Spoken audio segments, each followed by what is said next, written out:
Guys आज चाहिँ म उटपटाङ मोमोको रेसिपी लिएर आइसकेको छु।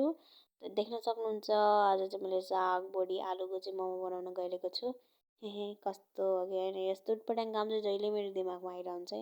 मेरो काम भनेको जहिले उटपटाङ हुन्छ र यो पिठो पनि मैले आटाको बनाएको है, आटाको पिठो यो र यो चाहिँ फिलिङ हो मोमोको फिलिङ हो।